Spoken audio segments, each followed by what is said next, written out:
Totoo, naman. maaawa ka talaga ang first Maawa ka reaction. talaga. Tapos biglang, eto nga, nung makikita ko na yung mga posts at screenshot ng mga current picture niya, parang, tama si Mami Bro eh. In 1 year, ang laki ng joga mo.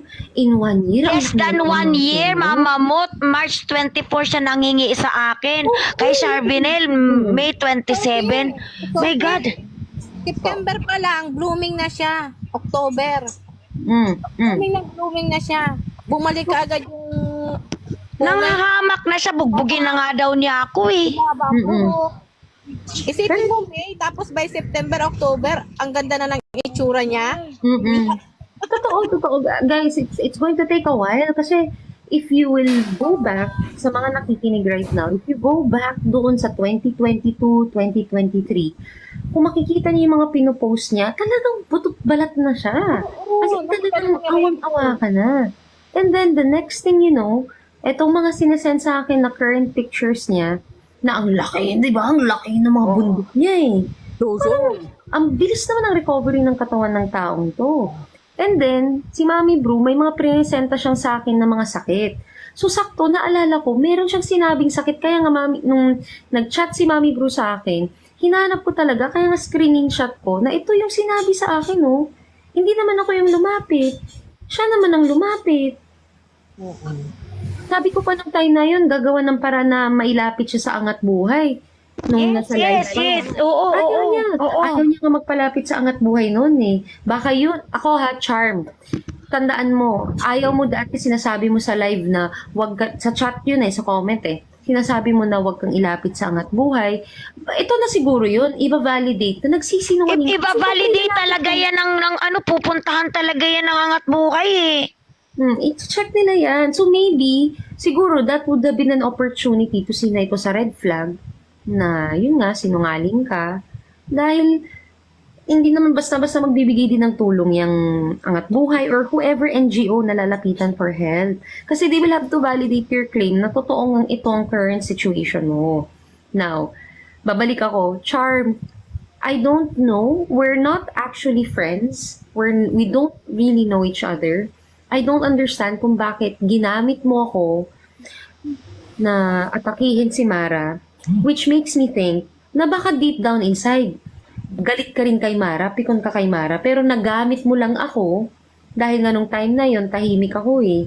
Ginamit mo yung opportunity ng silence ko para palabasin na ako ikaw, well in fact ikaw yon, na ayaw mo man aminin sa sarili mo na baka naman may galit ka kay Mara talaga. Di ba? Pwede din ganun eh, di ba? Inatake mo si Mara eh. Inatake mo si Mara eh. Kaya nga, nung time na yun, concern ako. Dito ako napikon kay Mara kasi initially, nung nagka-issue, nag-reach out ako sa kanya. Sininya lang ako. Tapos maya-maya, blinak niya ako. Tapos maya-maya, in-unblock niya ako para palabasin na hindi niya ako blinak. Tapos sasabihin niya na, alam mo, napakasinungaling mo talaga, Sophie. Parang, ang labo niyo eh. Hindi ko kayo maintindihan eh. Nung una na nagkakagulo-gulo, dahil kay Tim kasi nagsimula lahat to, nag-reach out ako na bakit ang daming nag-leave sa GC. Na GC namin ni na Ate Between. Daming nag-leave eh. Ang daming nag-leave.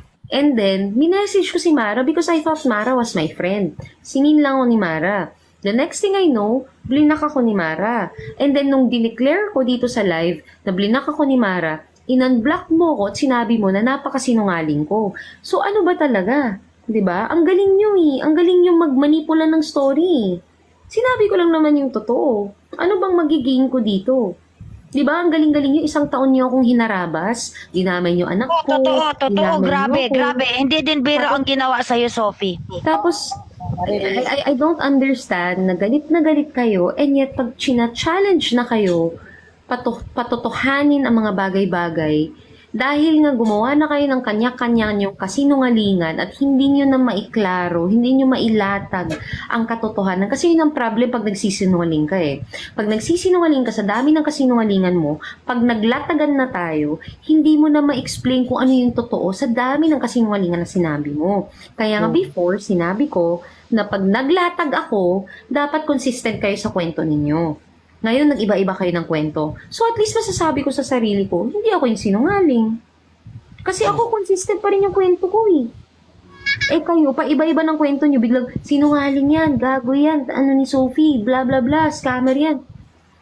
Akala ko ba initially nung una talaga magnanakaw lang.